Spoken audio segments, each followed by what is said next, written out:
नमस्कार।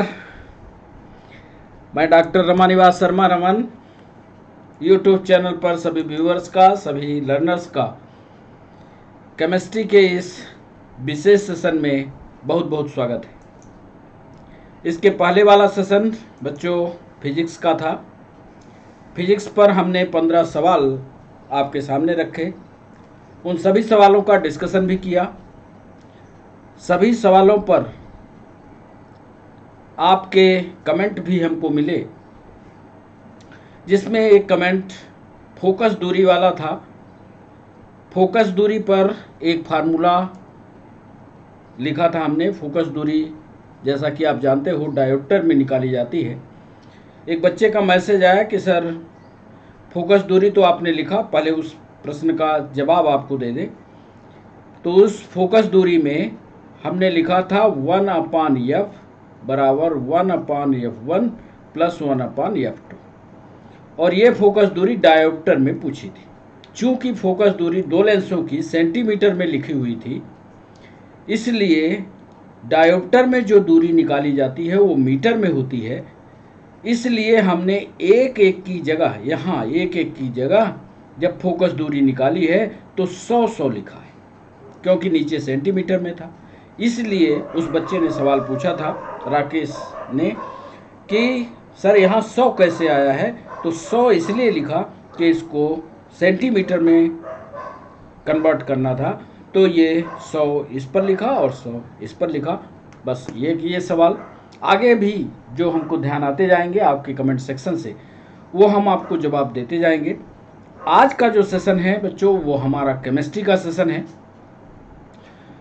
केमिस्ट्री में सवाल नीट पर, स्टेट पीएससी पर, यूपीएससी एसएससी पर जो सवाल पूछे जाते हैं वो कैसे सवाल होते हैं, इसका एक कलेक्शन किया है। और ज़्यादातर आज सवाल पीएनएसटी के, क्योंकि वो पीएनएसटी की परीक्षा आपके काफ़ी नज़दीक है, तो पीएनएसटी स्पेशल के सवालों को इकट्ठा किया है। आज सवालों की संख्या 15 है और उन 15 सवालों पर एक एक करके डिस्कशन भी करेंगे।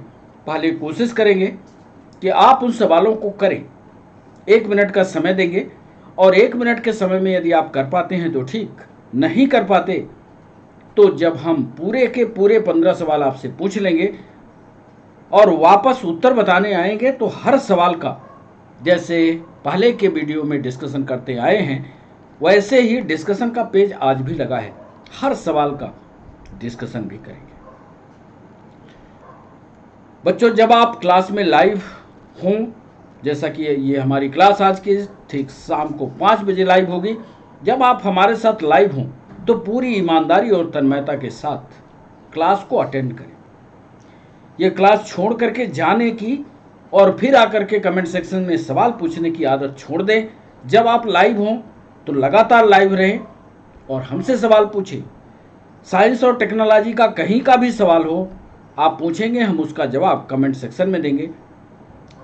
और जब हम यूट्यूब चैनल पर मोनेटाइज हो जाएंगे तो उसी तरह की क्लास आपको देंगे जैसे अनअकैडमी पर है।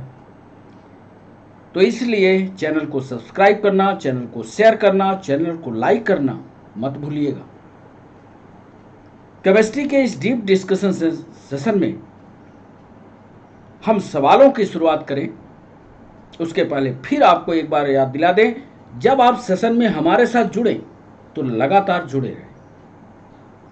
सारे नोटिफिकेशन को बंद कर लें, फोन कॉल को अटेंड करना बंद कर दें, तब ये सवाल आपके समझ में आएगा।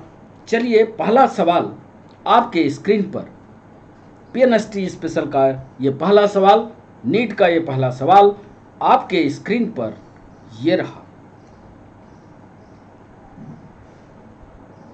संयोजकता पर से जुड़ा हुआ ये सवाल, रेडियो एक्टिविटी से जुड़ा हुआ ये सवाल, दो सवाल कार्बन डेट से जुड़े हुए हैं। पहला सवाल आपके स्क्रीन पर, निम्न में से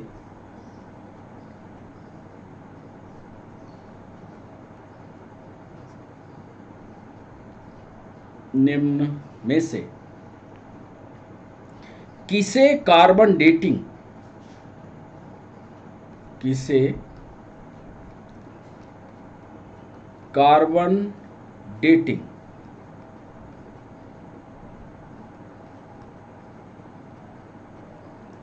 या बल्कि ब्रैकेट में लिख लीजिएगा रेडियो कार्बन डेटिंग।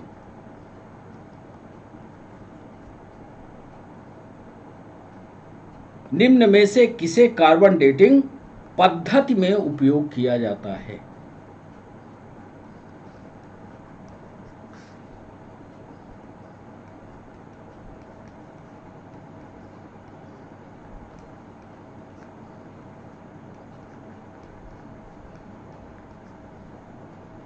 पहला सवाल है ये, ए ऑप्शन दे रहे हैं क्या 16 कार्बन का, बी ऑप्शन दे रहे हैं क्या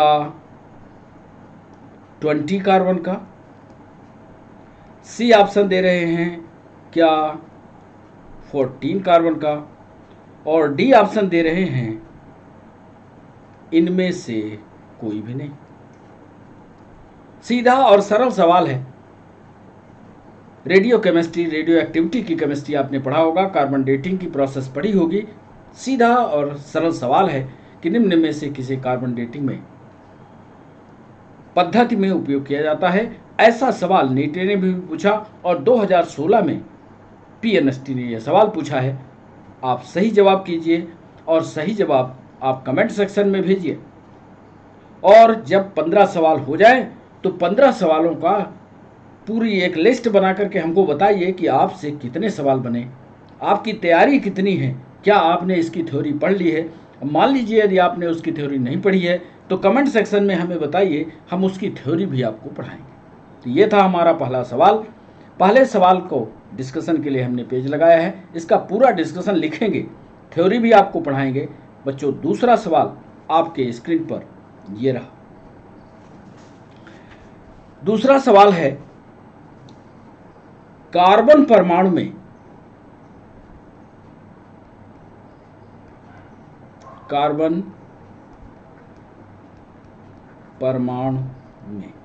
यूपीएससी का ये सवाल, कार्बन परमाणु में अयुग्मित इलेक्ट्रॉनों की संख्या, अयुग्मित यानी अनपेयर्ड इलेक्ट्रॉन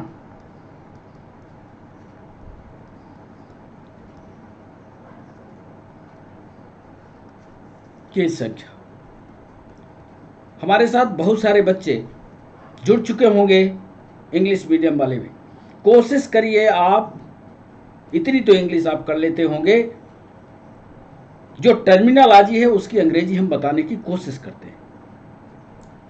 और जब इंग्लिश उसकी आप समझ लें, ना समझें तो कमेंट सेक्शन में बताएं कि किस चीज़ की आप अंग्रेजी नहीं समझ पा रहे हैं, हम तुरंत उसकी पूरी की पूरी अंग्रेजी प्रश्न की आपको कमेंट सेक्शन में लिख देंगे। यहाँ हम पूछ रहे हैं कि यदि एक कार्बन का एटम है, उसमें अनपेयर्ड इलेक्ट्रॉन के नंबर्स क्या हैं। सीधा सवाल ये पूछ रहे हैं कि संख्या है।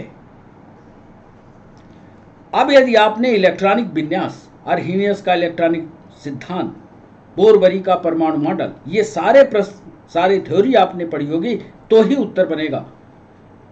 ए ऑप्शन दे रहे हैं, अनपेयर्ड इलेक्ट्रॉन पूछ रहे हैं कार्बन में, 1 होगा। बी ऑप्शन दे रहे हैं 3 होगा। सी ऑप्शन दे रहे हैं 2 होगा और डी ऑप्शन दे रहे हैं 4 होगा। और यदि आप संभव हो तो कमेंट सेक्शन में वो चित्र बना करके हमको बताइएगा कि इलेक्ट्रॉनों को कैसे भरा जाएगा। खाने चित्र बना करके आप हमको समझा पाएं तो समझाइएगा, तब हम मान लेंगे कि आपने इलेक्ट्रॉनों के डिस्ट्रीब्यूशन पर आपने पूरी पढ़ाई कर ली है। ऐसा सवाल पूछा जा सकता है, नीट में भी, पीएनएसटी में भी, एसएससी में भी, कहीं भी पूछा जा सकता है कि कार्बन परमाणु में अनपेयर्ड इलेक्ट्रॉन की संख्या क्या है। 1 होती है, 3 होती है, 2 होती है या 4 होती है। ज्यादातर बच्चे इस प्रश्न को गलत करेंगे, देखना ध्यान से, गलत ना होने पाए। तीसरा सवाल, इसका भी डिस्कशन हम करेंगे, आपको समझाएंगे। तीसरा सवाल आपके स्क्रीन पर यह रहा। यह सवाल आवर्त सारणी से। पीएनएसटी 2016 में पूछा गया, नीट में भी पूछा जा सकता है। मध्य प्रदेश पीएससी में ये सवाल आज से 3-4 साल पहले ये पूछा। निम्न में से किसके लिए, तीसरा सवाल, निम्न में से किसके लिए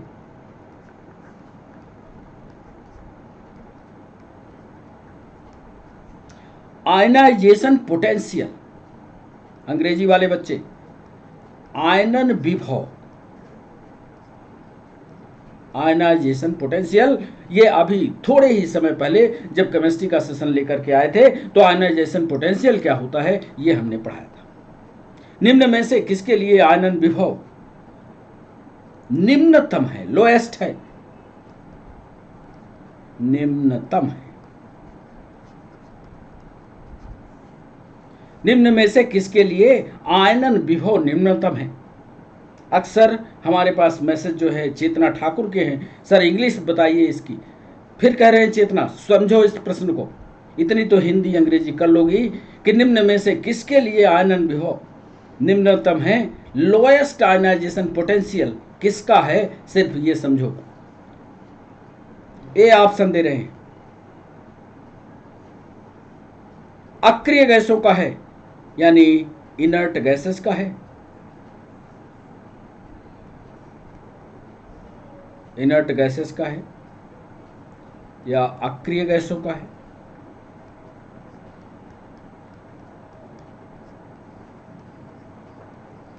दूसरा ऑप्शन दे रहे हैं हैलोजेंस का है,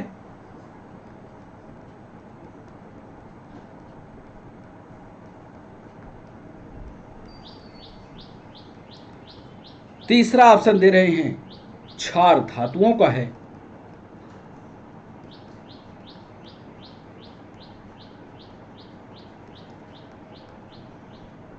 यानी जो बेसिक मेटल्स हैं। अब क्षार धातुएं कहाँ हैं आवर्त सारणी में, यह हमने आपको सिखा रखा है। जरा आवर्त सारणी में बाएं हाथ पर रहिएगा, क्षारीय धातुएं सिखाया है, क्षारीय मृदा धातुएं सिखाया है, बीच की एरिया दिखाया है, S block, P block, D block सब कुछ पढ़ाया है। आज सवाल है, आपको सही जवाब देना है, निम्न में से किसके लिए आयनन विभव आयनाइजेशन पोटेंशियल निम्नतम है, इनर्ट गैसों का है, हैलोजन का है, क्षार धातुओं का है, और डी में दे रहे हैं क्षारीय मृदा धातुओं का है।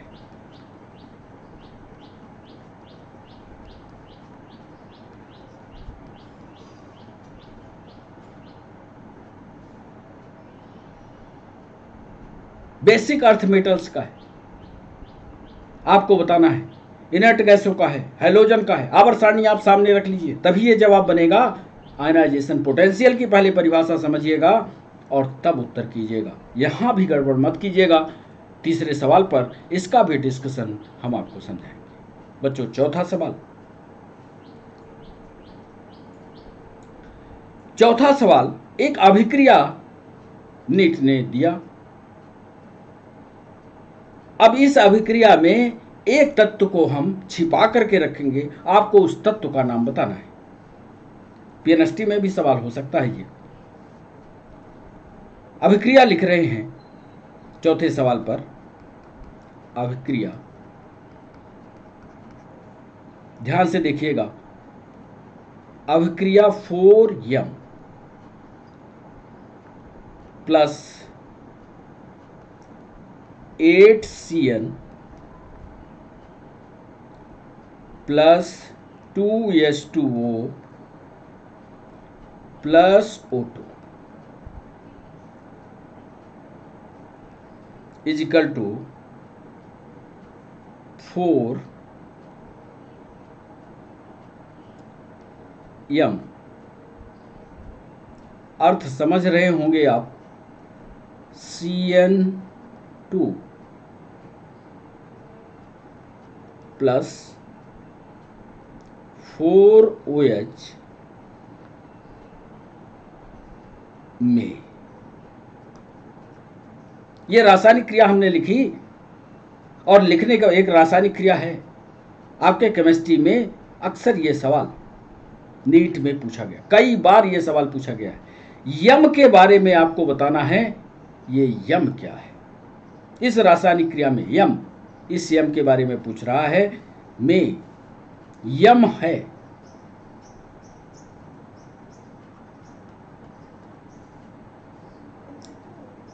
क्या ये यम आयरन है? बी ऑप्शन दे रहे हैं, क्या ये गोल्ड है?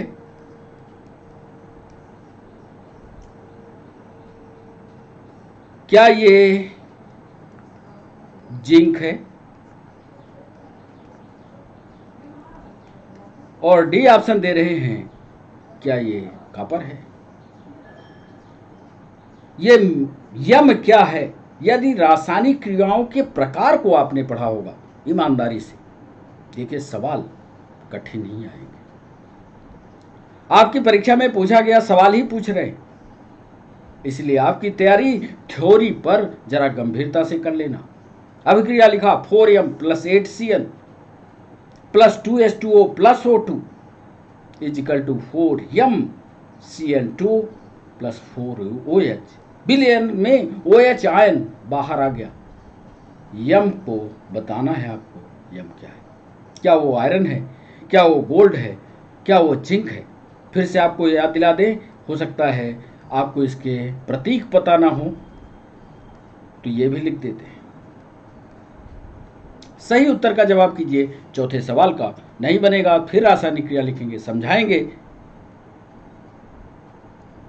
बच्चों 5वां सवाल आपके स्क्रीन पर ये रहा।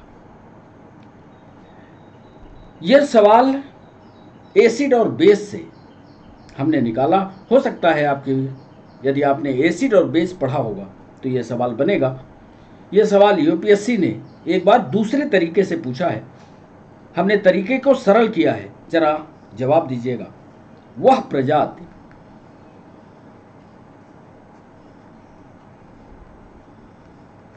इंग्लिश वाले बच्चे, वह स्पीसीज जो लुईस एसिड की तरह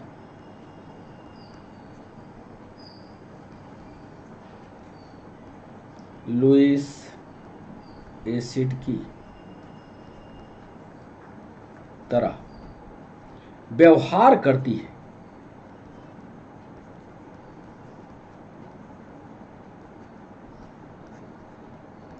वह प्रजाति जो लुईस एसिड की तरह व्यवहार करती है,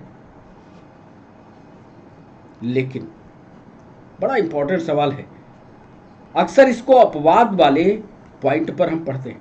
नहीं बनेगा तो कमेंट सेक्शन में आप बताइएगा। इसकी थ्योरी बड़ी मजेदार है, उसको भी समझाएंगे। वह प्रजाति जो लुईस एसिड की तरह व्यवहार तो करती है, लेकिन ब्रोंस्टेड एसिड नहीं है। ये दो वैज्ञानिक थे, ब्रोंस्टेड अम्ल नहीं है।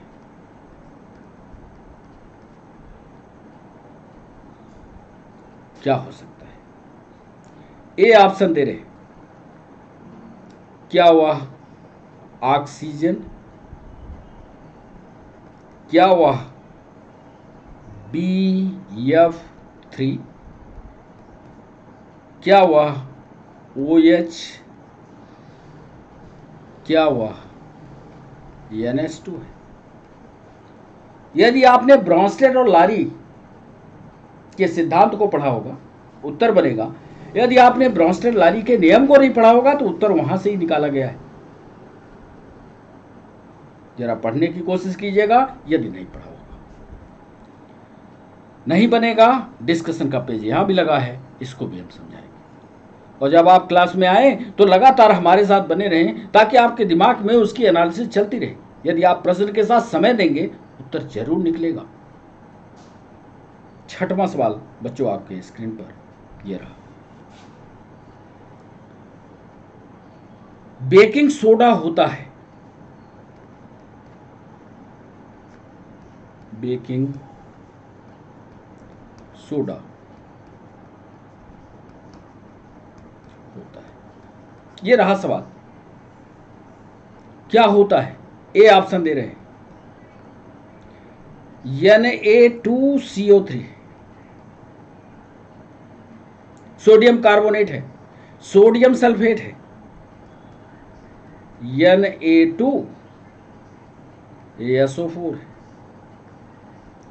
नाम इसलिए ले रहे हैं, फार्मूला इसलिए लिख रहे हैं, कुछ बच्चे जो है वो सिर्फ नाम से जानते हैं, उनको रासायनिक नाम नहीं पता होते, इसलिए सोडियम कार्बोनेट है, सोडियम सल्फेट है या सोडियम बाइकार्बोनेट है। और डी ऑप्शन दे रहे हैं, क्या वह सोडियम क्लोराइड है? बेकिंग सोडा का सही ऑप्शन बताइए आप, और यह भी बताइएगा किस प्रक्रिया के द्वारा, यूपीएससी का सवाल था, हमने थोड़ा सवाल को काट छाट किया, किस प्रक्रिया के द्वारा बनता है। सवाल को सरलतम बनाने की कोशिश करते हैं ताकि 1 घंटे के सेशन में हम ज़्यादा से ज़्यादा सवाल आपको करवा पाए और थ्योरी भी समझा पाए, ये आपको बताना है। बेकिंग सोडा होता क्या है, साथ में किस प्रक्रिया के द्वारा बनता है, ये था हमारा 6वां सवाल। नहीं बनेगा इसका भी डिस्कशन आपके सामने लाएंगे बच्चों। 7वां सवाल आपके स्क्रीन पर ये रहा। एक अभिक्रिया लिख रहे हैं, अभिक्रिया यानी रिएक्शन।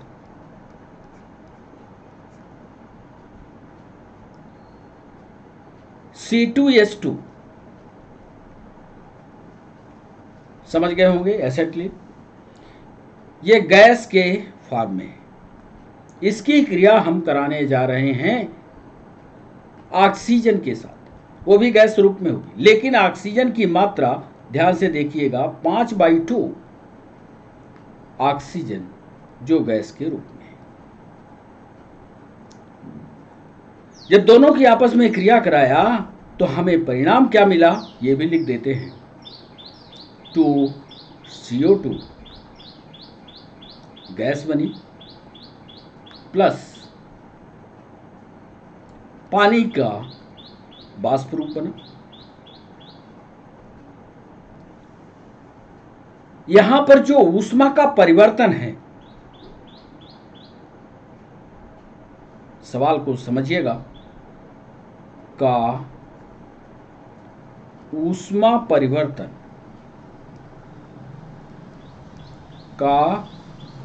परिवर्तन माना जाता है।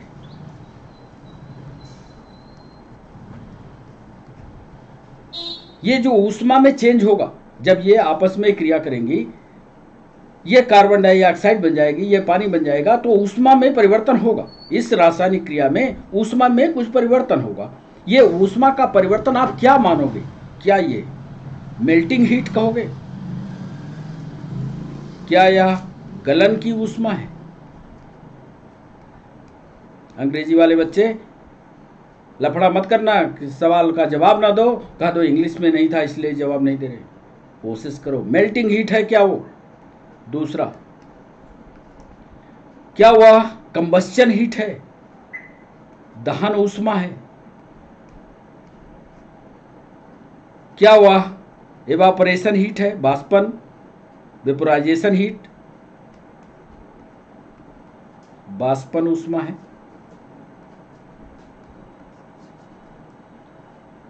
या संभवन ऊष्मा है?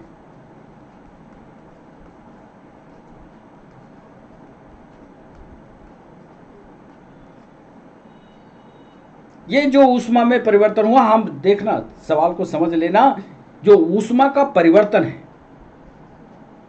चेंज इन हीट जो हो रहा है इस रासायनिक क्रिया में, और इस रासायनिक क्रिया में जब प्रोडक्ट बनता है तो ऊष्मा में परिवर्तन होता है। हम उस ऊष्मा के परिवर्तन को पूछ रहे हैं, क्या वो गलन की ऊष्मा है, क्या वो दहन की ऊष्मा है, क्या बाष्पन की ऊष्मा है, क्या संभवन ऊष्मा है? ये हमारा 7वां सवाल था। 7वें सवाल में भी हम एक विस्तार से डिस्कशन आपको देने जाने वाले हैं बच्चों। 8वां सवाल आपके स्क्रीन पर ये ऑर्गेनिक केमिस्ट्री से यह सवाल पीएनएसटी ने पूछा। प्रोपाइन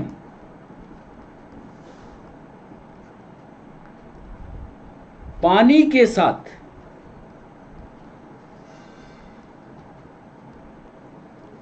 प्रोपाइन पानी के साथ मतलब H2O के साथ HgSO4 ध्यान से रासायनिक समीकरण को समझने की कोशिश करना। और H2SO4 की उपस्थिति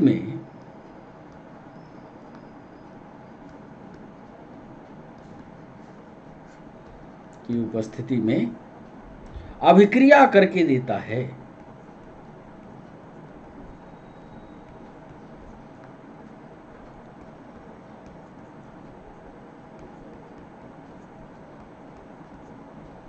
प्रोपाइन पानी के साथ HgSO4 और H2SO4 उपस्थित रहे, प्रोपाइन पानी के साथ क्रिया करके क्या देता है, यह सवाल हम पूछ रहे हैं। क्या और रासायनिक क्रिया करके दिखाएंगे आपको, ऐसा नहीं है कि सिर्फ सवाल पूछ रहे हैं, ये रासायनिक क्रिया करके आपको हम बताएंगे। क्या यह एसीटोन बनाएगा,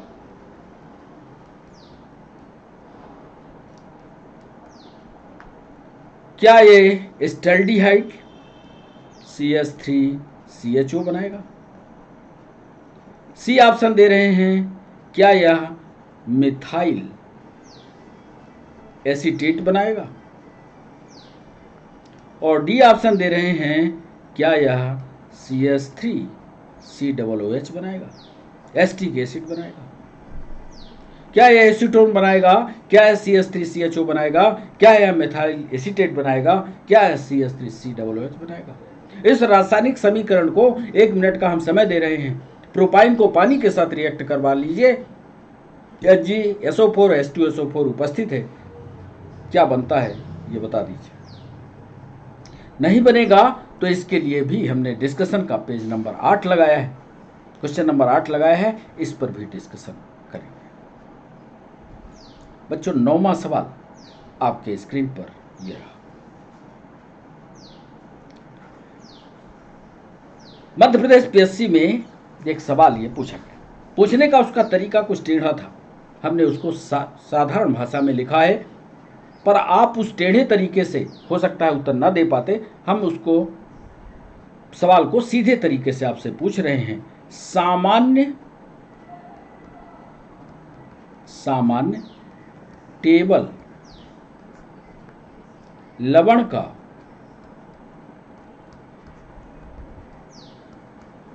सूत्र क्या है। ज्यादातर बच्चे इसको बहुत जल्दी जवाब देंगे। क्या वह KCl है, क्या वह NaCl है, क्या वह CaCl2 है, और क्या जितने भी नाम लिखे उसमें एक भी उत्तर सही नहीं है। सामान्य टेबल लवण, जनरल टेबल साल्ट किसको कहते हो, KCl को, NaCl को, कैल्शियम क्लोराइड को, या नन, ये भी जवाब देना। इसको भी एक जरूरी जानकारी आपको देंगे जो डिस्कशन में लिखेंगे 9वें सवाल पर। बच्चों 10वां सवाल PNST नीट और UPSC में तीनों में ये सवाल पूछा गया। निम्न में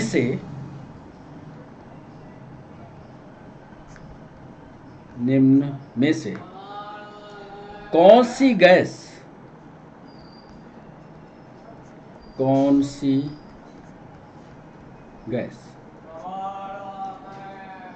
पृथ्वी के वायुमंडल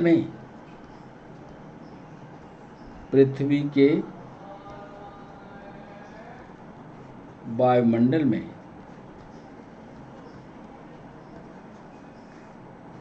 सर्वाधिक मात्रा में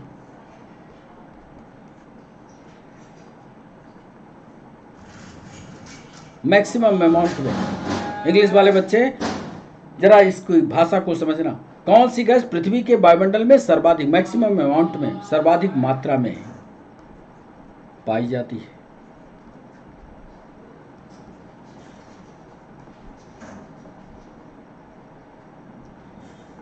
ए ऑप्शन दे रहे हैं, क्या वह ऑक्सीजन है,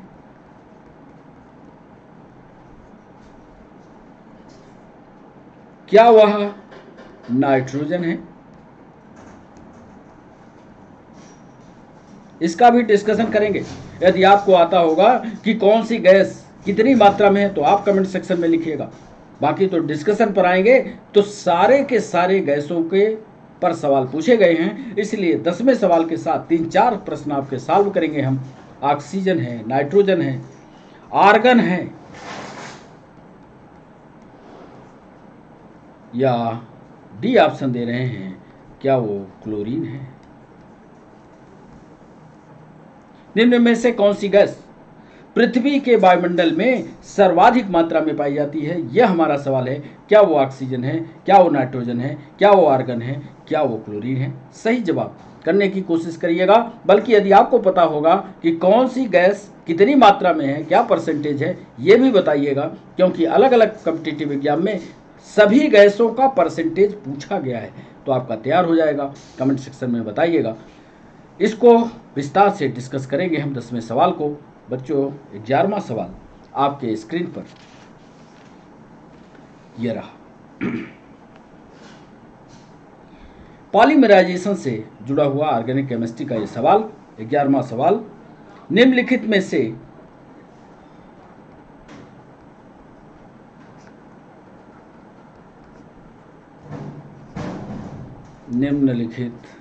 से बहुलक है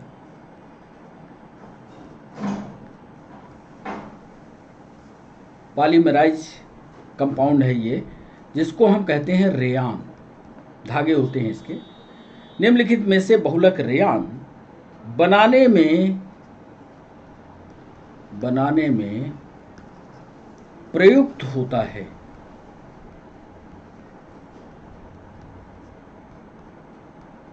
बहुलक बनाने में किसका प्रयोग किया जाता है? कुल मिलाकर के रेयान को बनाने में किसका इस्तेमाल होता है, यह सवाल पूछा गया।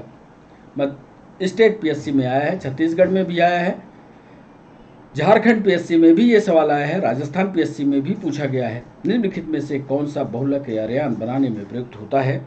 क्या वो सेल्यूलोज है,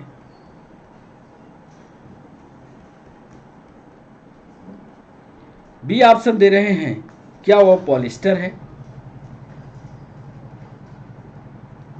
पॉलिस्टर है, सी ऑप्शन दे रहे हैं, क्या वो नायलॉन है,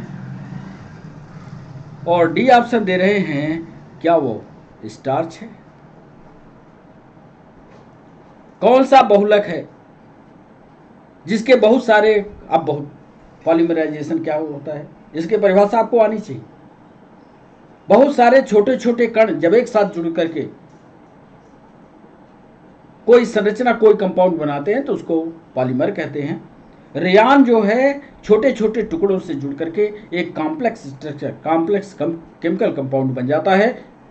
वो कॉम्प्लेक्स बनाने के लिए क्या सेलुलोज का इस्तेमाल होता है, क्या पॉलिस्टर का इस्तेमाल होता है, क्या नायलॉन का इस्तेमाल होता है, और क्या बताना स्टार्च का होता है? नहीं बनेगा तो इसका भी डिस्कशन 11वें का हम करने वाले हैं।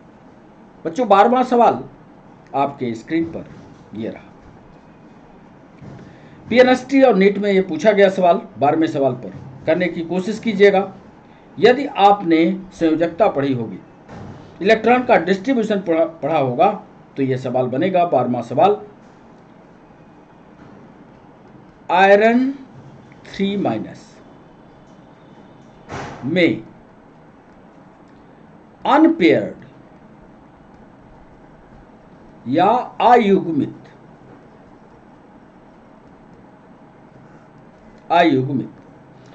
इलेक्ट्रॉन की संख्या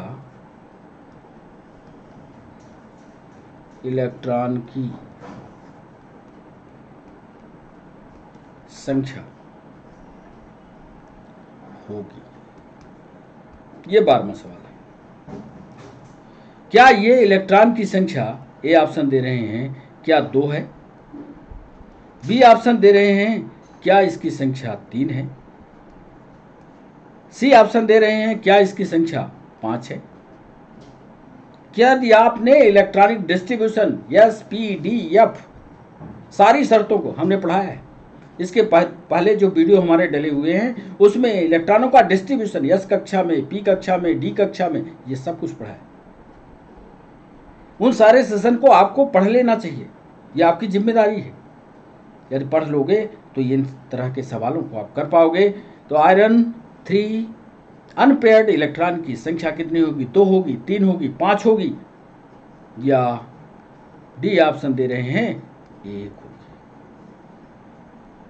और लिखिएगा कि कैसे आपने कहा कि अनपेयर्ड इलेक्ट्रॉन की संख्या इतनी है। 12वें सवाल के लिए भी हम समझाएंगे आपको, इसके लिए भी डिस्कशन पेज लेकर के आए। बच्चों 13वां सवाल आपके स्क्रीन पर है। ऑर्गेनिक केमिस्ट्री का यह भी सवाल, कार्बनिक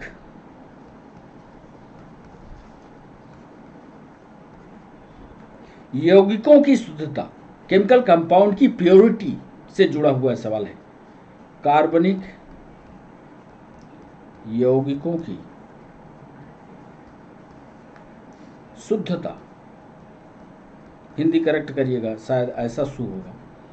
कार्बनिक यौगिकों की शुद्धता की संतुष्ट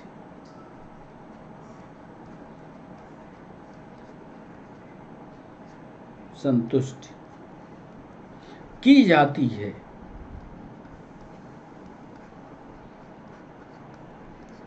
प्योरिटी कार्बनिक यौगिकों में कैसे निकाली जाती है? कुल मिलाकर एक प्योरिटी का भी ऑर्गेनिक केमिस्ट्री में एक पार्ट है। हो सकता है आप लोगों ने ना पढ़ा हो, प्योरिटी वाले चैप्टर को पढ़िएगा, उससे पीएनएसटी में, नीट में, यूपीएससी में, कॉम्पिटिटिव एग्जाम में ये सवाल पूछे जाते हैं। उसको भी प्योरिटी ऑफ केमिस्ट्री वाले चैप्टर को जरूर पढ़ना। कार्बनिक यौगिकों की शुद्धता की संतुष्टि किससे की जाती है?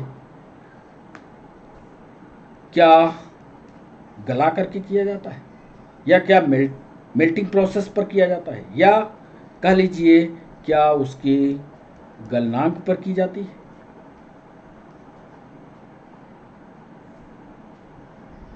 या गलनांक द्वारा की जाती है। बी ऑप्शन दे रहे हैं क्या उसके डेंसिटी के द्वारा की जाती है, घनत्व द्वारा।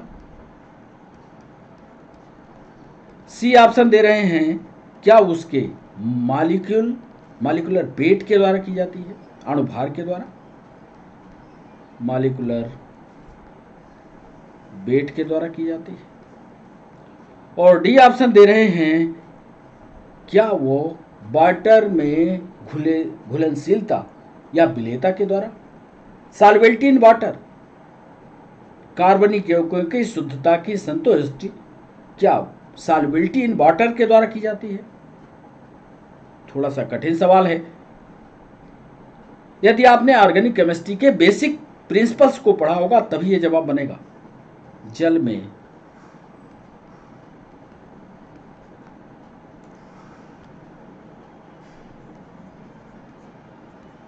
विलेयता के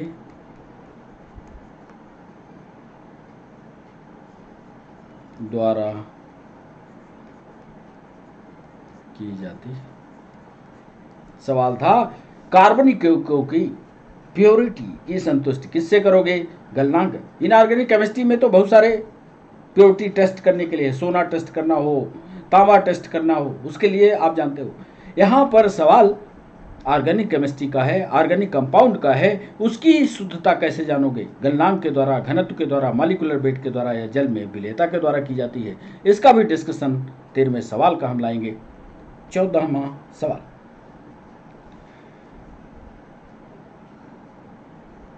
निम्न में से इनऑर्गेनिक केमिस्ट्री का ये सवाल है, निम्न में से किस अम्ल को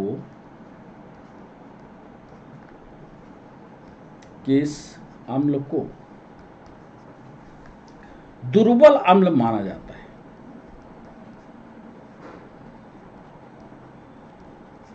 दुर्बल अम्ल का मतलब है वीक एसिड।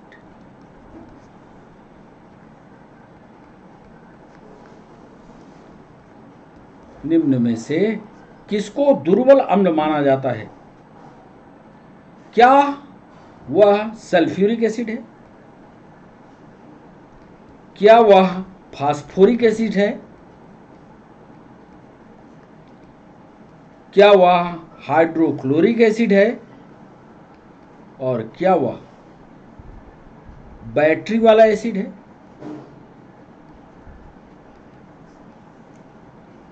दुर्बल अम्ल बताना है, वीक एसिड। अब वीक एसिड स्ट्रांग एसिड में क्या अंतर होता है? हो सकता है अभी हमने ना पढ़ाया हो। यदि आपने नहीं पढ़ा है तो कमेंट सेक्शन में बताइएगा। स्ट्रांग एसिड, वीक एसिड, इनकी परिभाषा क्या है, क्यों इनमें बंधों के कारण कैसे स्ट्रांग बना, कैसे कमजोर बना, ये सारी चीजें आपको समझनी होगी। तब ये सवाल बनेगा, किस अम्ल को दुर्बल वीक एसिड माना जाता है? यह सवाल 14वां है। यहां पर भी हम डिस्कशन 14वें सवाल पर करेंगे। और आज के सेशन का अंतिम सवाल अब आपके सामने आने वाला है, 15वां सवाल। निम्नलिखित में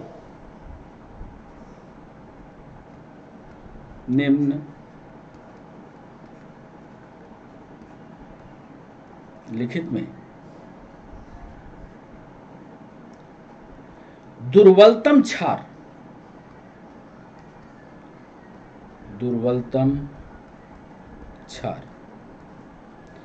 यानी वीक बेस, दुर्बलतम क्षार कौन सा है? इसकी भी जानकारी आपको पूरी होनी चाहिए। यदि दुर्बल एसिड पता कर सकते हो तो वही चैप्टर दुर्बल क्षार के पता करने का भी है, वहां भी आप पता कर सकते हो। ऑप्शन दे रहे हैं, ऑप्शन पर चिंतित मत होइएगा, उत्तर करने की कोशिश कीजिएगा। हाइड्रोजन, बी क्लोरीन, सी CH3 और डी CH3O। यदि आप ये उत्तर करेंगे तो कमेंट सेक्शन में जरूर हमको समझाइएगा कैसे आपने इसके दुर्बलतम क्षार को पहचाना। नीट का भी ये सवाल है, PNST का सवाल है। निम्नलिखित में दुर्बलतम क्षार कौन सा है? इसका सही उत्तर कीजिए, सही उत्तर हमें कमेंट सेक्शन में बताइए। और ये हमारा इसका भी डिस्कशन हम पूरे ताकत और ईमानदारी के साथ 15वें पॉइंट पर करेंगे। आज के लिए सिर्फ 15 सवाल हैं। अब बारी है इन 15 सवालों की डिस्कशन की, तो हम सीधा वापस चलते हैं पहले सवाल पर और पूरी थ्योरी आपको बताने की कोशिश करते हैं कि पहले सवाल पर क्या हमने पूछा और क्या आपने उत्तर दिया, क्या उसके पीछे लॉजिक था या क्या थ्योरी थी। तो ये सवाल पहला था कि निम्न में से कार्बन डेटिंग पद्धति में उपयोग किया जाता है वो कौन सा है? इसको आपने थ्योरेटिकल बहुत सारा पढ़ा है, क्या होती है कार्बन डेटिंग, कैसे कार्बन डेटिंग करते हैं। तो पहले सवाल का डिस्कशन हम यहाँ पर लिख देते हैं और ये इंपॉर्टेंट पॉइंट होगा आपको रटने के लिए, आपको पढ़ने के लिए, आपको समझने के लिए। जो डिस्कशन के पहले पेज पर हम लिखने जा रहे हैं कि कार्बन C14,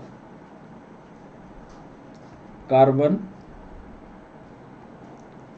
C14 ये आइसोटोप है। आइसोटोप्स, आइसोटोप्स की हिंदी होती है समस्थानिक। दो चीजें होती हैं, एक होता है समस्थानिक, एक होता है समभारिक।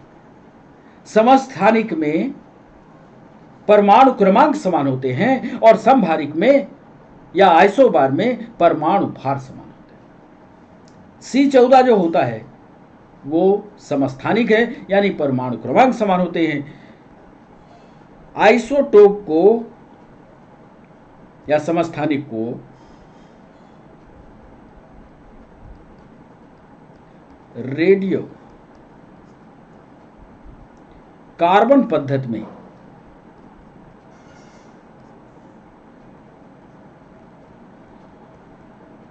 रेडियो कार्बन पद्धति में उपयोग किया जाता है, उपयोग किया जाता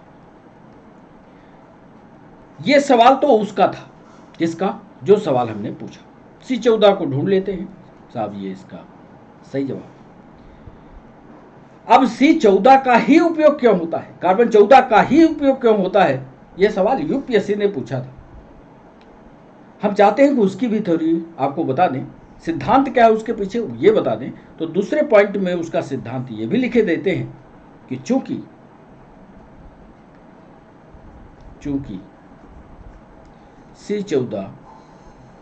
C14 रेडियो एक्टिव होता है, रेडियो एक्टिव या रेडियो धर्मी होता है,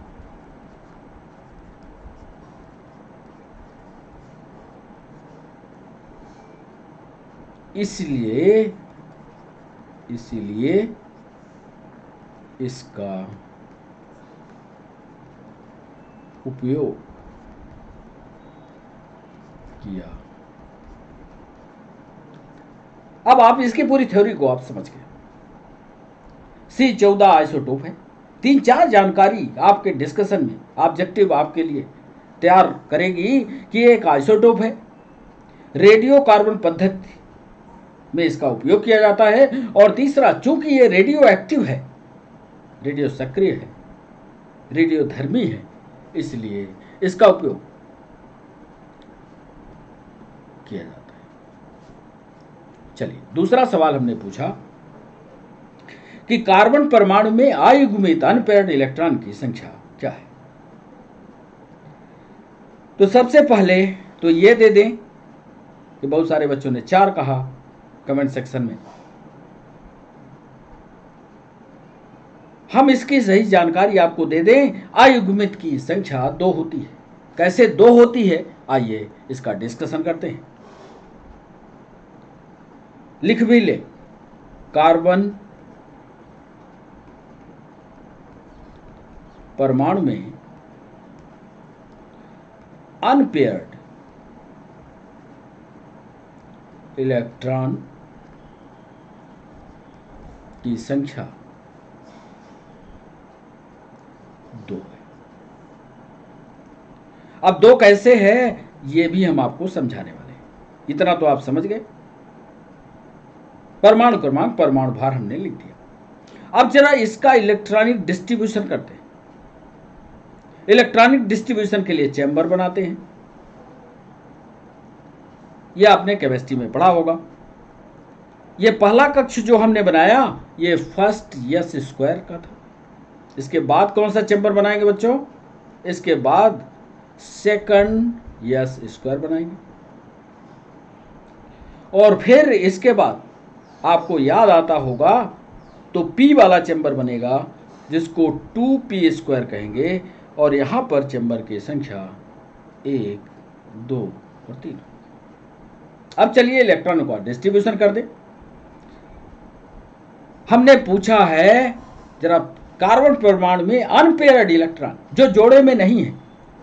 एक वैज्ञानिक थे जो ये कह रहे थे कि पहले जब इलेक्ट्रॉनों को भेजा जाता है तो हर इलेक्ट्रॉन अलग अलग चैम्बर में घुसने की कोशिश करता है। पहले वो अकेला अकेला भागेगा, बाद में सेटिंग होती है तो जोड़ा बनाते हैं।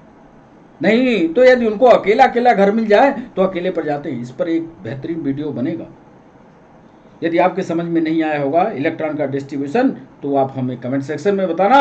कमेंट सेक्शन पर उस पर हम नया वीडियो ले आएंगे। कार्बन परमाणु में अनपेयर्ड इलेक्ट्रॉन की संख्या 2 कैसे है जरा देखिए। पहले कक्ष में इलेक्ट्रॉन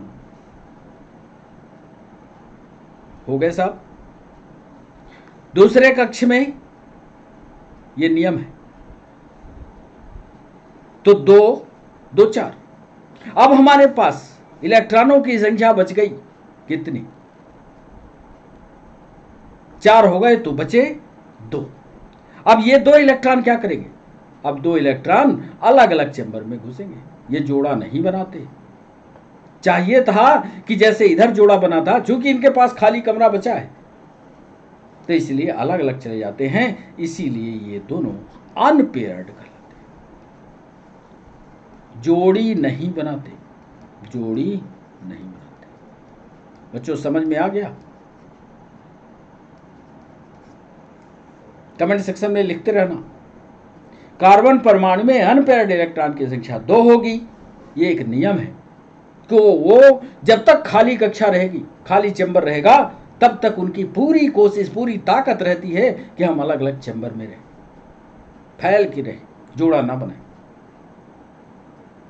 तो ये दूसरा सवाल कार्बन परमाणु में आयुग्मित इलेक्ट्रॉन की संख्या 2 है।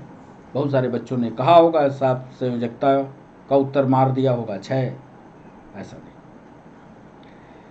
तीसरा सवाल हमने पूछा था, निम्न में से किसके लिए आयनन विभव, आयनाइजेशन पोटेंशियल, ये थ्योरी हमने पढ़ा रखी। यहां हम ज्यादा डिस्कशन नहीं करेंगे, सीधा उत्तर लिखेंगे। आयनन विभव इसका होगा, ये आपने किया होगा, नहीं किया है तो सबसे ज्यादा आयनाइजेशन पोटेंशियल, सबसे ज्यादा आयनित होती हैं, कौन होती है? जो पहले होगी। तो पहले कौन है? इनर्ट गैस होगी क्या? नहीं होगी। हैलोजन होगा? नहीं होगा। क्षारीय मृदा धातुएं होगी तो, लेकिन उसके पहले उसका बाप है। उसका बाप कौन है? क्षार धातुएं हैं। याद करो, सोडियम पोटेशियम वाला वो लंबी वाली लाइन, पहले चैम्बर की पहली वाली लाइन, फर्स्ट ए ग्रुप वाली क्षार धातुओं का है। इसको भी लिख लो ताकि याद रहे। एल्कली मेटल्स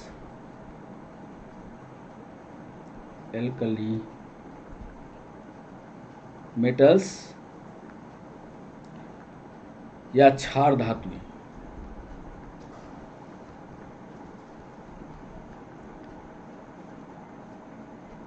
यहीं पर ग्रुप भी लिख लो, फर्स्ट ए। आवर्त सारणी खोल करके देखना के लिए सारी आयनन विभव निम्नतम होता है। आयनाइजेशन पोटेंशियल की परिभाषा पढ़ना, निम्नतम इन्हीं का होगा। निम्नतम पूछा है, निम्नतम क्षार धातुओं का होता है। एल्कली मेटल्स क्षार धातुएं फर्स्ट ए ग्रुप में हैं के लिए आयनन विभव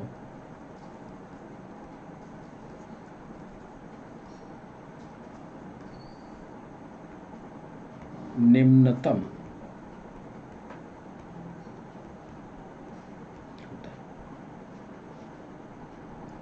यानी यदि इनको क्रम से, एक छत्तीसगढ़ की पीएससी में पूछा गया था सवाल, ऐसे टिक बना हुआ था, उसका भी उत्तर यहीं लिख देते हैं। उसने लिखा था, जैसा लिखा था बिल्कुल वही क्रम लिख देते हैं। इसमें से कौन सा स्टेटमेंट सही है, तो आप स्टेटमेंट, सही वाला स्टेटमेंट यहां लिखे देते हैं, आप उसको पढ़े रहिएगा। फर्स्ट ए, सेकंड ए, फिर हैलोजन, फिर इनर्ट गैस। मतलब यदि आयनाइजेशन पोटेंशियल का, आयनाइजेशन पोटेंशियल या आयनन विभव का क्रम देखा जाए, तो आयनन विभव क्रम से बढ़ता चला जाता है। यदि बाएं से दाएं जाए, आप आवर्त सारणी पढ़िएगा, बाएं से दाएं जाए, बाएं से दाएं जाने पर आयनाइजेशन पोटेंशियल बढ़ता है। तो निम्नतम किसका होगा? निम्नतम जो पहले है, निम्नतम फर्स्ट ए, या लिख लेना क्षारीय धातु का है। समझ गए? हमारे पास बच्चे नोट्स बना करके भेजते हैं, जितना हम लिखे रहते हैं उतने लिखते हैं। कुछ आपने से भी नया जोड़कर लिखो ना, सीधे जो हम टापे हैं वही टाप देते हो, कुछ नया लिख करके भेजो। आप भी पढ़ो, अपने हमारा नोट्स तो पढ़ो ही, जो हम आपको समझा रहे हैं, कुछ अपने अंदर की भावना को भी निकालो, कुछ और किताब को पकड़ो। कुछ नया सवाल निकालो। हम दोनों मिलकर के एक नए नोट्स को बनाएंगे तो और बेहतर बनेगा। तो ये डिस्कशन का तीसरा सवाल था। एक अभिक्रिया लिखी हमने, इसमें पूछा कि यम कौन सा है, चौथे सवाल का।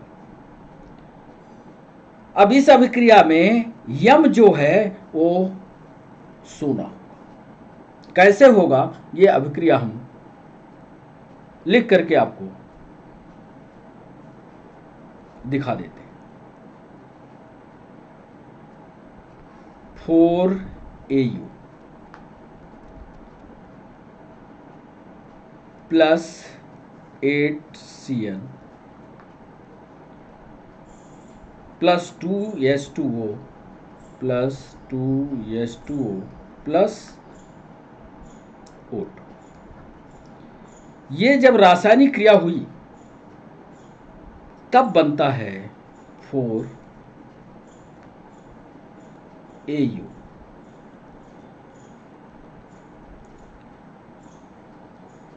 CN2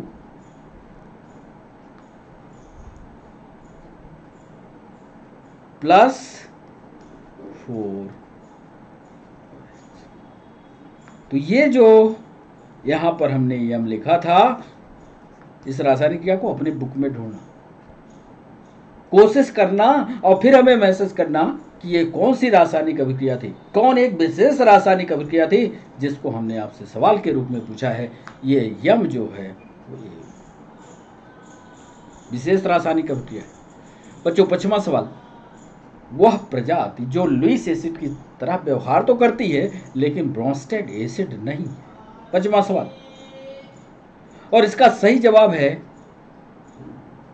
BF3, क्योंकि ब्रोंस्टेड एसिड में यह आयन का देना जरूरी है। सब यह आयन के पास है, इसके पास नहीं है। अब ब्रोंस्टेड का सिद्धांत क्या है, लारी का सिद्धांत क्या है, जब ये सारी चीजें पढ़ोगे तो उत्तर मिलेगा। इसको डिस्कशन भी हम यहां लिखे देते हैं 5वें का। BF3 लुईस अम्ल की तरह व्यवहार करती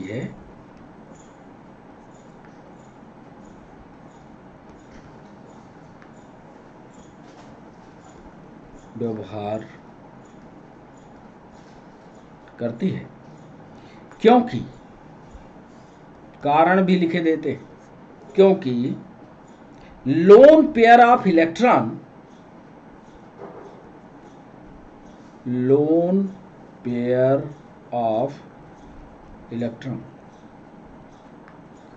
इसको हिंदी में कहेंगे अयुग्मित इलेक्ट्रॉन, अयुग्मित योग, अयुग्मित योग प्राप्त करता है।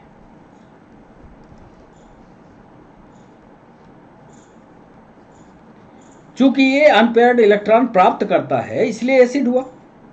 पर यह, आगे देखना, फिर लिख रहे हैं, पर यह ब्रोंस्टेड एसिड नहीं है, ब्रोंस्टेड एसिड नहीं है, क्योंकि,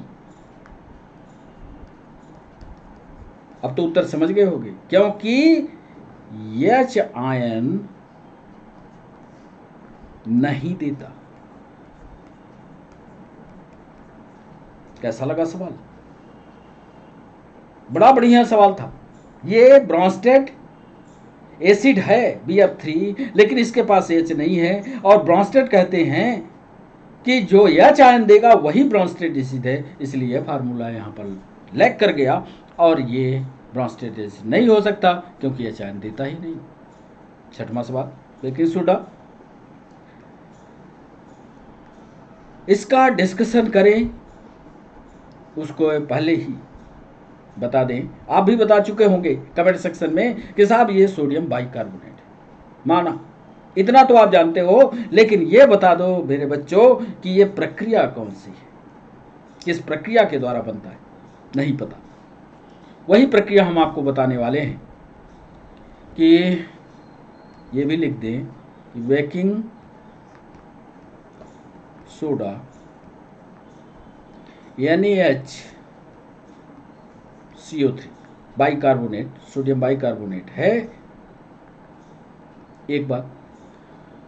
और दूसरा जो हम पूछना आपसे चाह रहे थे, इसे सॉल्वे मेथड के द्वारा पढ़ लेना, सॉल्वे प्रक्रिया के द्वारा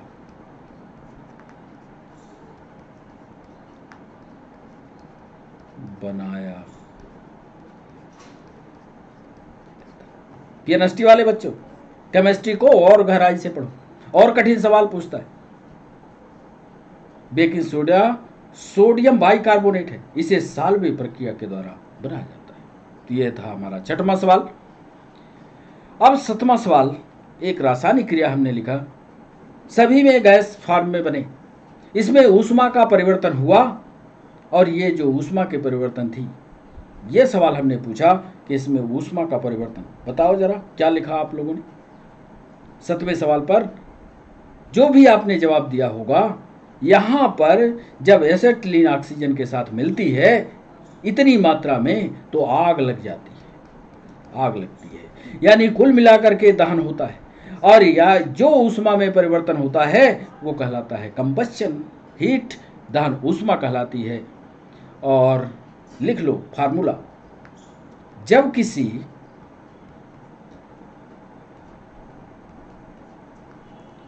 यौगिक को ऑक्सीजन की उपस्थिति में, यौगिक को ऑक्सीजन की उपस्थिति में, जब किसी यौगिक को ऑक्सीजन की उपस्थिति में जलाया जाता है, जलाया जाता है, तो उसे दहन कहते हैं।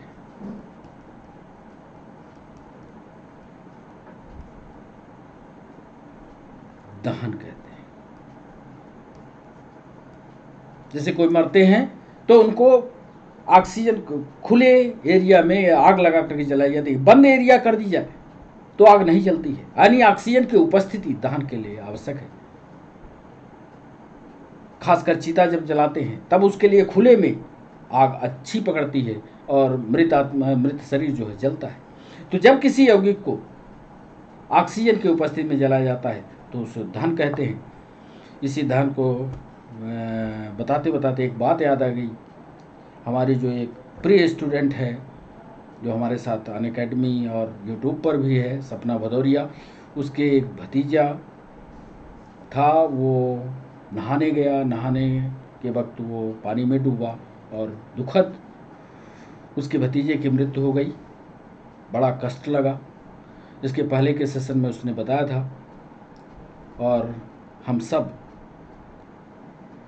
भगवान से उसकी आत्मा की शांति के लिए प्रार्थना करते हैं, और सपना इस दुखद क्षण को झेल पाए, ये भी भगवान से प्रार्थना करते हैं। तो बच्चों, हमें यहाँ बता रहे थे कि जब किसी यौगिक को ऑक्सीजन की उपस्थिति में जलाया जाता है तो उसे दहन कहते हैं, कंबस्शन कहते हैं।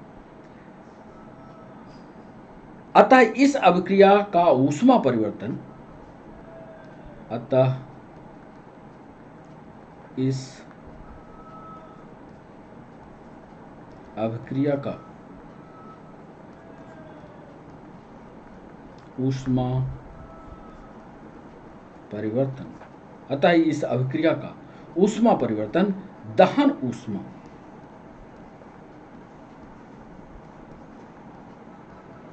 माना जाता। ये 7वां सवाल था। 8वां सवाल, प्रोपाइन। प्रोपाइन पानी के साथ क्रिया करे, 2 की उपस्थिति हो, HgSO4 H2SO4 की उपस्थिति में क्या बनाएगा? इसका जवाब पहले दे दें। पानी के साथ जब ये क्रिया करता है तो एसीटोन बनता है। कैसे बनता है ये हम आपको दिखा देते हैं रासायनिक क्रिया के द्वारा। आइए, प्रोपाइन पानी के साथ, प्रोपाइन पानी के साथ पानी के साथ H2SO4 और HgSO4 की उपस्थिति में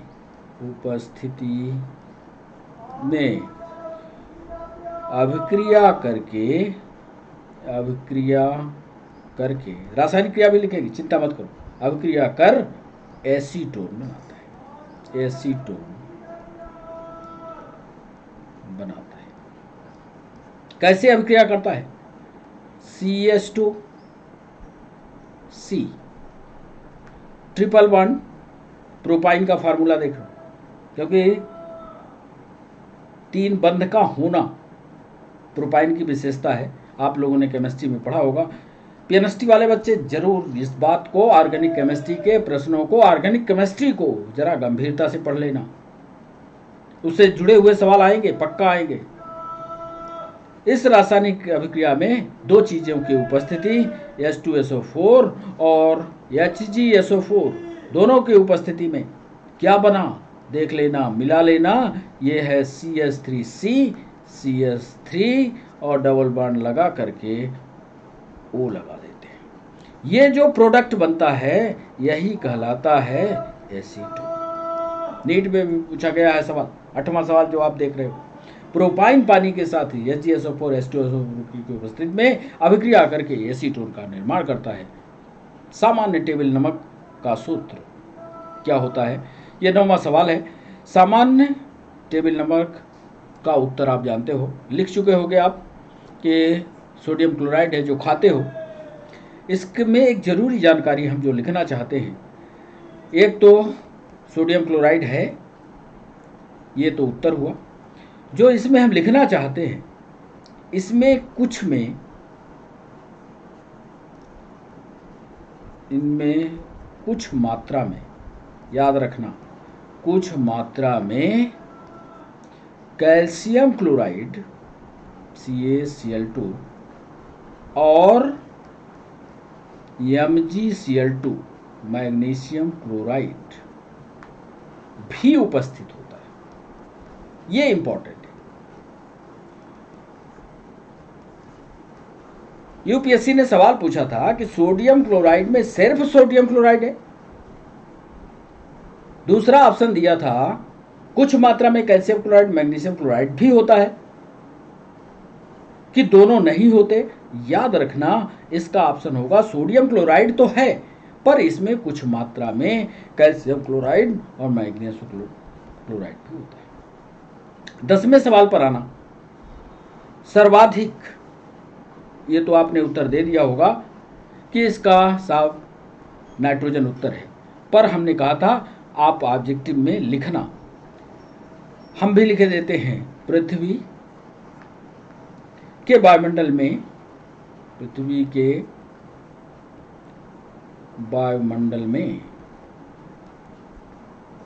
गैसों की मात्रा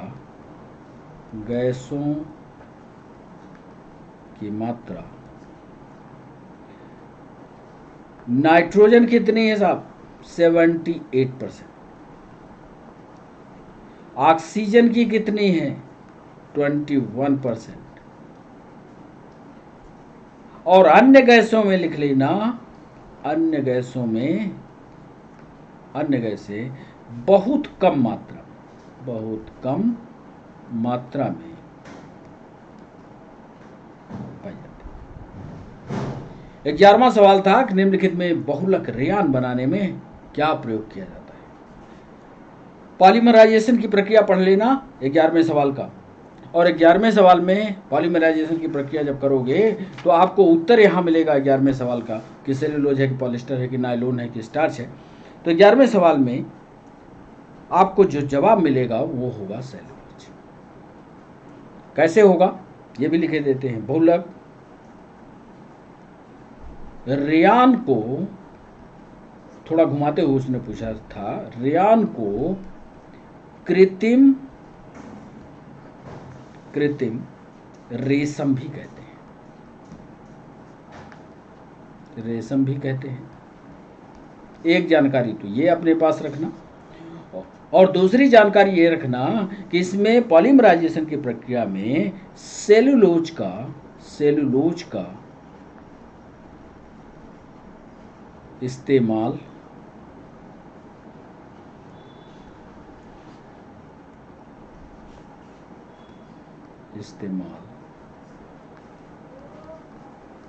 होता है। अब सेल्यूलोज का जो फार्मूला होता है, जैसे मान लो सेल्यूलोज का एक अणु यहाँ है, तो फिर इसके पास एक अणु और आ जाएगा, फिर प्लस एक और आ जाएगा, फिर प्लस एक और आ जाएगा। ये जो प्रक्रिया है एक एक अणु का लगातार जुड़ना, ये कहलाती है पॉलीमराइजेशन। यदि ये प्रक्रिया नहीं पढ़े होगे तो कमेंट सेक्शन में बताना हमें, इसका भी वीडियो हम आपको देंगे। 12वां सवाल था, इसमें इलेक्ट्रॉनों की संख्या। अब sp_d यदि आपने ये प्रक्रिया पढ़ी होगी तो इसके हिसाब से यदि आपने उत्तर किया होगा 12वें सवाल का, तो इसका आंसर होगा 5। कैसे होगा ये हम आपको इधर बताते हैं।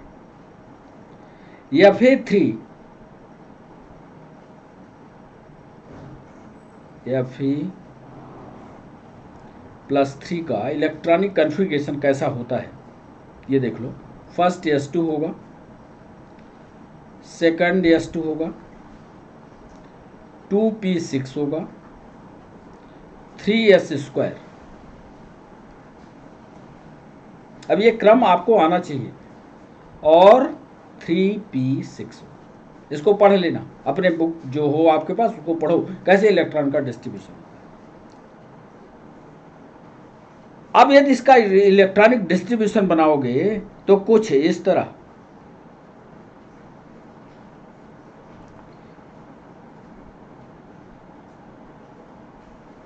ये 4s और ये 3d5 बनेगा, 4s0 बनेगा, यहाँ कोई नहीं रहेगा, और यहाँ पर इलेक्ट्रॉन की संख्या बना लेना। समय ज़्यादा हो रहा है इसलिए ज़्यादा हम टाइम नहीं दे पा रहे हैं, पर इसको समझने की कोशिश करना। कई बार पढ़ा चुके हैं और नहीं पढ़े होगे, नहीं समझ में आता होगा, तो जो वीडियो हैं पीछे केमिस्ट्री पर, उन सारे वीडियो को देखो। 1 2 3 ये 4 ये, और इसको पढ़ के हमें बताना कि ये तुम्हारे समझ में आ गया नहीं। इस तरह के सवाल, कई सवाल पीएनएसटी में पूछे गए, नहीं कर पाओगे फिर जवाब। 13वां सवाल था, कार्बनिक यौगिकों की शुद्धता की संतुष्टि किसके द्वारा की जाती है। 13वां सवाल, और सोने की शुद्धि करना होता है तो सोने को गलाते हैं। आपकी शुद्धि करना हो तो आपको गला दिया जाए।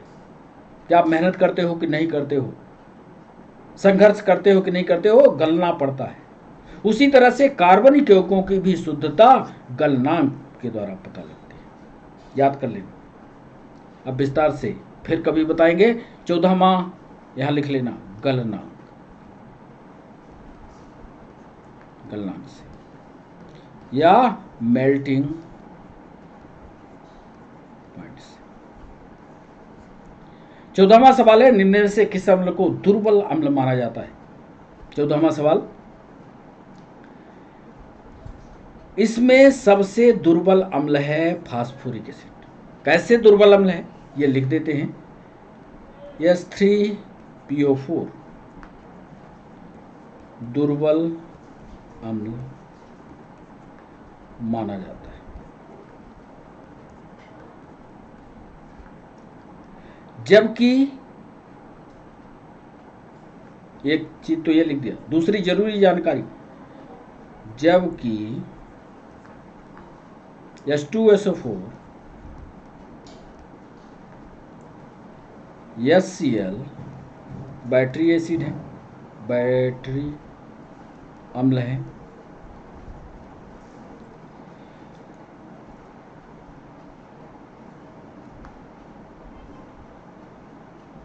ये दोनों जो होते हैं ये सबल अम्ल माने जाते हैं।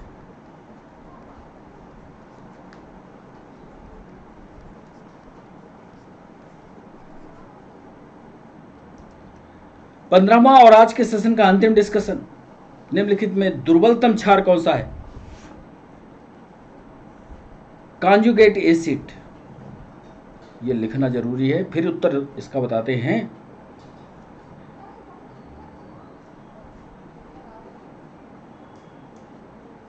कि Cl सबसे दुर्बल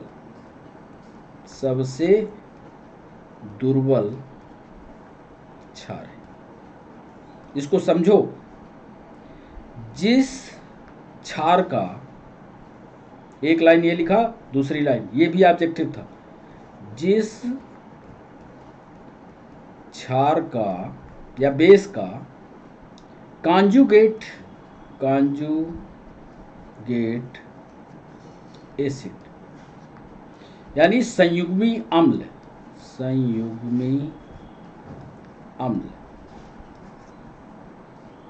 सबसे प्रबल होगा। अब ये फार्मूला आपको दिए दे रहे हैं, सबसे प्रबल होगा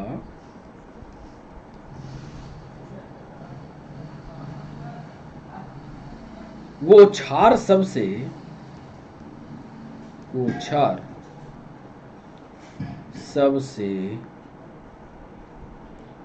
दुर्बल होगा। क्यों दुर्बल होगा? क्योंकि Cl से बच्चों याद रखना HCl बनता है, और HCl ये प्रबल अम्ल है, इसलिए इससे बनने वाला Cl से इससे जुड़ा हुआ जो भी बनेगा वो सबसे दुर्बल होगा। यदि इसकी दुर्बलता, क्षार दुर्बलता निकाल दें तो क्रम, ये तीसरा सवाल भी पूछा गया था, क्षार दुर्बलता, यूपीएससी में सवाल था, उसी का उत्तर लिख रहे हैं। क्लोराइड, देखो दुर्बलता का, दुर्बल क्षार सबसे दुर्बल क्लोराइड, फिर CH3O, फिर CH3, फिर ये, अच्छा, तो ये सबसे दुर्बलतम, क्लोराइड सबसे दुर्बलतम होगा, इसका बी सही। तो बच्चों ये सवाल कैसे लगे और कैसा डिस्कशन लगा, ये जरूर आप अपने कमेंट सेक्शन में हमें बताइएगा। आज केमिस्ट्री का सेशन था, इसके पहले फिजिक्स का था। अब अगला सेशन जो लाएंगे वो बायोलॉजी का होगा। बायोलॉजी में बॉटनी का अलग लाएंगे, जूलॉजी का अलग लाएंगे, क्योंकि पेनिस्ट्री का सेशन है। तो जैसे जैसे परीक्षा नज़दीक आएगी थोड़ा और गंभीर सवालों को लाएंगे आपके सामने। आप हमारे साथ लाइव आज 5 बजे जुड़े, इसके लिए आप सभी बच्चों का बहुत बहुत शुक्रिया। फिर नए वीडियो के साथ हमारी आपकी मुलाकात होती है। तब तक के लिए बच्चों बाय बाय, नमस्कार।